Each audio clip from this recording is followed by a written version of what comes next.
할렐루야. 우리 묵상의 시계는 고린도전서로부터 약 500년 전 이야기로 거슬러 올라갑니다. 오늘의 미국과 같은 강대국이면서 또 관용 정책으로 유명한 페르시아가 그 배경이 되고 있습니다.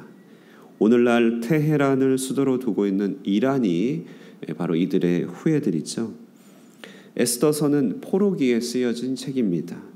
그래서 욥기와 더불어서 하나님의 부재 상황을 잘 다루고 있는데, 에스더의 특징은 성경 전체 에스더 전체를 살펴봐도 하나님이라고 하는 단어가 어디에도 나오지 않는다는 사실에서 알 수 있습니다.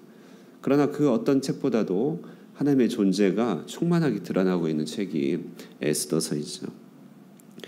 오늘 크세르크세스라고 세속 역사에서 알려진 아하수에로 왕이 등장합니다. 그는 탁월한 병법으로 또 그 큰 기세로 천하를 호령하죠. 아마 우리 모든 사람들의 로망이라고 할 수 있을 것입니다. 천하 만국의 성읍들을 평정한 아하수에로 왕은 6개월을 성대한 잔치를 벌입니다. 6개월을 벌이죠. 그러나 그것도 모자라서 이제 부하들에게 화려한 파티를 열어주어서 부하들의 충성심을 이제 유도합니다. 오늘의 이 만찬의 화려함이 얼마나 대단한지 6절이 잘 묘사하고 있습니다. 6절 보실까요? 7절부터 6절 7절 함께 보겠습니다. 함께 읽을까요? 시작. 백색, 녹색, 청색 휘장을 자색 가는 배줄로 대리석 기둥 은고리에 메고 금과 은으로 만든 걸상을 화반석, 백석, 운모석, 흑석을 깐 땅에 진설하고 금잔으로 마시게 하니 잔의 모양이 각기 다르고 왕이 풍부하였으므로 어주가 한이 없으며. 어떤 상황이 연출되는 것 같습니까? 눈에 띄는 대형 휘장이 위로부터 아래로 쭉 내려와 있습니다. 걸상은 금과 은으로 만들었다고 합니다. 그리고 걸상이 놓인 돌들은 가장 값비싼 돌들이었던 것 같습니다. 이렇게 바닥을 쫙 깔고 있었던 것이 분위기가 얼마나 고급스러웠겠습니까? 거기에다 이제 올려진 잔은 금잔이라고 합니다. 그것도 부족하여서 잔의 모양도 다 각기 다르다고 합니다. 왕이 내리는 술은 다음이 없다고 합니다. 오늘날의 어떤 특급 호텔도 따라갈 수 없는 내부의 고급스러움을 자랑하고 있습니다. 그런데 왕은 이것을 강요하지 않았다고 말합니다. 8절에 법도가 있어 사람으로 억지로 하지 않게 하니라. 이 사람 아하수에로의 이 호방함 그리고 관용적인 그 태도를 잘 보여주는 서론의 장면입니다. 실제로 영화 300이라는 영화가 있는데요. 그것은 그리스와 페르시아의 전쟁을 묘사한 영화입니다. 그때 등장한 왕이 크세르크세스, 이 아하수에로 왕입니다. 그가 입으로 반복해서 하는 말이 뭐냐면 나는 관대하다, 나는 관대하다. 이것을 계속해서 연발하고 있습니다. 이 페르시아의 관용 정책은 너무나 유명한 정책입니다. 그래서 이 관용 정책 아래서 이스라엘 백성들은 고토로 돌아가서 각기 민족의, 그러니까 자기 민족의 성읍을 쌓을 수 있었던 것이죠. 이렇게 세속 국가의 확장과 그 정책은 언제나 하나님 나라와 맞물려 있음을 보게 됩니다. 세상은 오직 자기 자신을 위하여 업적을 쌓아가고 있지만 그런 일들이 하나님 나라를 위하여 일일이 일조하고 있는 것이죠. 페르시아의 이런 관대한 정책이 하나님 나라의 회복을 도왔던 것입니다. 로마는 자신들의 국익을 위하여 도로를 정비하였고 언어를 통일시켰습니다. 그러나 이 일은 이후에 바울 일행이 바로 그 길 위에서 바로 그 언어를 가지고 복음을 전하는 일에 큰 도움이 되게 되는 섭리적 준비가 되었던 것이죠. 오늘날 우리 대한민국의 경제 발전과 그리고 전 세계적인 이주는 참 놀랍게도 전 세계에 교회가 세워지고 하나님을 높이고 선교적인 전초기지가 되는 한인교회들의 탄생을 촉진시켰습니다. 세상은 오직 자기 자신만을 위하여 일을 합니다만 뒤집어 놓고 보면 그 세상의 일들은 다 일일이 택자들을 위한 하나님의 계산이 깔려 있는 것이죠. 자, 그러므로 이 아침에 오늘 이 에스더를 보면서 우리가 먼저 묵상할 것은 우리는 세상의 높고 낮은 이 등고선을 보고 많이 일희일비하기도 하겠지만 우리는 거기에만 붙잡혀 있지 않을 수 있기를 바랍니다. 우리는 이 세상의 현실 너머에 일하고 계시는 하나님께 늘 시선을 맞출 수가 있어야 되는 것이죠. 하나님이 지금 이 세상에서 일어나고 있는 일들을 통하여서 무슨 일을 하려고 하시는가? 그분의 택자를 위하여 그분이 계획하고 있는 일들이 무엇인가를 항상 묻게 될 때 우리의 마음은 주님께로 향할 수 있습니다. 이 같은 질문이 우리를 더더욱더 주님의 뜻에 합당하게 한다는 사실을 기억할 수 있기를 바랍니다. 그런데 오늘 페르시아 왕은요, 이 같은 자신의 성공이 하나님으로부터 말미암았음을 전혀 인정하지 않습니다. 오늘 성경을 잘 보시면 자신이 마치 하나님이 된 양 대단한 은혜를 베풀려고 하고 있습니다. 자, 이것이 바로 세상의 한계 아니겠습니까? 세상의 성공이란 것은 바로 이렇게 한계에 부딪히는데, 그것은 그들의 성공에 하나님을 어떻게 높여야 될지를 알지 못한다는 사실에 있습니다. 이처럼 하나님 없는 이들은 어처구니 없게도 가장 정점의 때에, 가장 중요한 때에 가장 소중한 것을 잃게 되는, 빼앗기게 만드는 선택을 하게 된다는 사실입니다. 10절에서 11절 보시면 제7일에 왕이 주웅이 일어나서 어전넷이 무후만과 비스다와 하르보나와 빅다와 아박다와 세달과 가르가스 7사람을 명령하여 왕후 와스디를 청하여 왕후의 관을 정제하고 왕을 앞으로 나오게 하여 그의 아리따움을 뭇 백성과 지방관들에게 보이게 하라 하니 이는 왕후의 용모가 보기에 좋음이라, 이렇게 얘기합니다. 자, 오늘 이 왕은 뭇 사람에게 관대하고 호방하였고 좋은 왕으로 칭송받았을지 모르겠지만 정작 품위와 존귀함으로 대하여야 줄 자기 아내죠, 부인 와스디에 대해서는 술집 마당과 같은 역할을 하게 하는 것이죠. 성공이 자기 자신에 대한 도취를 가져왔고 도취될 대로 도취된 왕은 상황을 오판하기 시작하는 것입니다.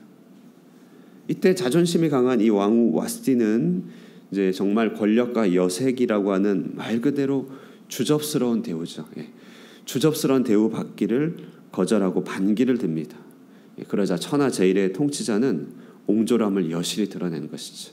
왕후도 왕도 서로를 배려하는 모습이 전혀 없게 됩니다. 자, 이런 의미에서 세속적인 성공과 부는 아이러니하게도 부패의 물꼬가 된다는 사실 우리는 늘 기억해야 됩니다. 우리는 이 땅에서의 화평과 형통함을 원하지만 막상 그것이 우리에게 주어질 때는 부패의 물꼬가 되는 일들이 너무나 많이 있습니다. 다윗은 그 성공, 가장 통치가 안정이 되었던 바로 그 해에 밧세바를 범하여서 곤두박질을 치게 되죠. 다윗을 죽이려고 했던 사울도 처음에는 그런 사람이 아니었습니다. 그는 겸손하였고 하나님을 찾는 사람이었습니다. 그러나 그 통치가 안정이 되고 공고화되어 갈수록 권력의 이성을 멀게 되는 모습을 우리는 잘 보게 됩니다. 자, 그러므로 우리는 세속적인 성공이 이 한계를 가져다주는 시점에서 한나의 기도를 떠올릴 필요가 있습니다. 내게 아들을 주시면 그를 하나님께 드리겠나이다. 하나님께서 주신 축복을 하나님의 뜻대로 온전하게 풀어가도록 내 삶을 주님 앞에 드립니다 라고 하는 그의 서원이 우리 마음에 많이 필요한 것이죠. 우리는 주님이 주시는 축복의 물꼬를 어디로 틀 것인지를 늘 염두에 두고 있어야 됩니다. 하나님께서는 깊은 데로 그물을 던지라 하여서 건져 올릴 때 만선의 축복을 주시는 일은 그분에게 어려운 일은 아닙니다. 다만 우리에게 주어진 선물이 죄가 되지 않도록 하기 위하여 하나님은 노심초사하시는 것이죠. 그러므로 우리의 마음에는 주님께서 주신 것을 어떻게 주님 안에서 선하게 쓸 수 있을지, 그분께 헌신할 수 있을지를 늘 준비된 답변으로 하나님 앞에 서야 됩니다. 제가 아는 분의 이야기인데요. 이분은 미국의 유명한 기업의 아시아 사업부에서 회계를 담당하는 CFO로 계셨던 역할을 했었습니다. 고위직으로 계셨죠. 그런데 이 아시아 사업부가 전체로 다른 나라의 기업에 이제 통째로 매각이 된 것입니다. 그러다 보니 이제 이분도 딸려서 이제 매각이 된 것이죠. 이렇게 회사를 판매했던 미국 회사는 이분에 대한 미안한 마음이 있었는지 정말 넉넉한 보상으로 일종의 퇴직급여를 챙겨줬습니다. 그 고용이 확정이 된 것이 아니니까요. 그러니까 어떻게 될지 모르니까. 따지고 보면 실직 위기에 처했던 것입니다. 그런데 이 회사를 이제 인수한 입장에서 보니 이 정도 경력과 실력을 가진 사람을 또 채용하기는 쉽지 않은 것입니다. 그래서 혹시 다른 데로 갈까봐 이 인수한 회사도 정말 엄청난 금액으로 보상으로 얹어서 이분을 스카웃하듯이 채용하게 된 것입니다. 이분 순식간에 상상할 수 없는 정도의 그 보상과 부가 생겼죠. 예. 정말 순식간에 이것이 생겼습니다. 그리고 그 직업적으로도 안정이 되었죠. 바로 이때 이분의 마음속에 오랫동안 기도했던 내용이 떠올랐습니다. 정말 오랫동안 아버지 때부터 우리가 한번 살면서 내가 살면서 교회를 한번 세우기를 소원했지. 이 마음이 떠올랐어요. 그리고 나서 생각해보니 이때가 그때인 겁니다. 다른 기회가 없어요. 그런 마음이 들 때 하나님께서 놀랍게도 사람을 또 붙여주셨습니다. 우리 한번 건강한 교회를 세워봅시다. 이분이 그 주신 은혜를 통해 그래서 선교지의 교회를 개척하고 장로님으로 안수받아 잘 섬기다가 은퇴 후에는 또 은사를 살려서 선교지로 전문인 선교사로 나아가는 그 일대기를 보았습니다. 한 예입니다. 한 예입니다. 그러나 하나님께서 그의 삶을 선하게 인도하실 때 그 삶이 어떻게 쓰임받을지를 늘 미리미리 생각할 때 하나님의 축복이 엄청난 더 큰 일들을 하게 되는 것을 보게 되죠. 이 호방하고 관대한 왕이 전국 127도를 통일하고 할아버지 고레스 같이만 생각했더라도, 고레스는 이스라엘을 본토로 보내는 모든 일을 지원하여서 그 성읍을 건축하게 하였던 것이거든요. 그렇게만 할 수만 있었어도 아하수에로 왕이 이런 어리석음의 모델로 나타나지는 않았을 것입니다. 내게 아들을 주시면 그를 하나님께 드리겠나이다. 주신 축복의 물꼬를 온전히 열어갈 수 있길 원합니다. 그러니까 주님 내게 주신 축복을 주님을 향하여 온전히 열어갑니다. 이 같은 고백, 준비된 서원의 마음을 늘 품고 하나님의 뜻을 기다리는 여러분 될 수 있기를 바랍니다. 자, 이제 불복종적인 와스디의 태도를 빌미로 이제요 내일 본문인데요 조금만 더 보겠습니다. 전국 127도의 여권 신장을 두려워했던 간교한 책사들이 13절부터 등장합니다. 이들은 왕에게 관하여서요 와스디의 불복종이 페르시아 여성들에게 전파될 것이고 그러면 이들도 남편을 멸시할 것이라고 하는 정말 어처구니 없는 설레발을 보게 됩니다. 사람이요 권력이 도취되면요 모든 생각이 다 그렇게 빠져들게 되는 것이죠. 자기 권력이 도취된 왕은 간교한 조언을 듣습니다. 그래서 마침내 조서를 내려 자기의 조강지처를 폐위시킵니다. 스스로 징벌을 가하고 있는 이 모습이 얼마나 한심스럽습니까? 여인을 법으로 통제하려는 시도 자체가 그가 얼마나 남성의 리더십에 문제가 있음을 잘 말해주는 그런 징표가 되었던 것이죠. 와스디의 입장에서도 보면 왕에게 얼굴을 보이지 않는 이 일이 이렇게 폐위까지 갈 일이라고는 생각하지 못했을 것입니다. 만일 그랬다면 다른 방법을 취하였겠죠. 일이 크게 번질지는 와스디도 몰랐던 것이죠. 이는 와스디의 평소의 행동이 묻어나 있던 결과일 것입니다. 그런 의미에서 이 두 부부는 안 좋은 의미의 부창부수다. 서로가 서로에게 징벌이 되는 세상의 슬픈 단면을 보여주고 있습니다. 다만 여기서 놀라운 것은요, 이 일이 도리어 에스더의 인물이 역사의 전면에 세워지게 되는 자기 백성을 구원하시는 하나님의 열심이 드러나는 신호탄이 되었다고 하는 것이죠. 우리는 여기서 에스더 전체의 주제인 섭리라고 하는 주제의 한 단락을 첫 자락을 보게 됩니다. 그것은 무엇이냐면 사람의 죄와 허물과 실수가 하나님의 계획을 결코 무너뜨릴 수 없다. 하나님의 계획은 사람의 죄와 어리석은 선택들 가운데서도 더더욱 찬란하게 빛나 당신의 목적과 뜻을 이뤄간다. 우리 인간의 선택은 그것이 무엇이든 하나님의 정하신 뜻을 위해 봉사할 뿐임을 우리는 본문을 통해서 보게 됩니다. 다만 이 하나님의 섭리적 역사가 그를 거역하는 자들에게는 참 징벌로서 나타나는 것이죠. 아하수에로는 불경한 자를 곁에 둔 그 대가로 고통과 어리석음을 맛보게 됩니다. 이를 통해 우리가 알게 되는 것인데요, 내가 내 곁에 흉금을 터놓고 의지하는 자가 누구인지가 곧 하나님의 축복이 되기도 하고 하나님의 심판이 되기도 한다는 사실이죠. 주님을 잘 찾는 자는 주의 은총의 열매로서 주님을 또 찾는 자들이 더욱더 내 옆에 머물게 됩니다. 그러나 주님을 멀리하고 자기 자신에 빠져드는 자는 그 멀리함의 열매로서 불경한 자들이 주위에 모이게 된다는 사실이 오늘 아하수에를 통해서 드러납니다. 자, 그런 의미에서 우리 하늘꿈 교회 성도님들은 서로가 서로에게 선물이 되는 복된 공동체가 될 것임을 믿는 것이죠. 내 기도와 내 간구의 결과로서 1차적으로 허락하신 그 응답이 바로 내 곁에 있는 교우들이라고 하는 사실을 우리는 늘 기억해야 됩니다. 자, 오늘 이처럼 만국의 등고서는, 만국의 통치의 모든 역사는 하나님 나라를 위하여 봉사하고 있음을 먼저 보았습니다. 세상 나라의 혼탁함과 혼란스러움, 자연의 재해, 질병, 전쟁의 모든 소식들이 우리를 불안하게 하지만, 그러나 그 모든 일들을 통하여 하나님의 주권이 드러나고 택자들을 위한 하나님의 열심이 드러나게 됩니다.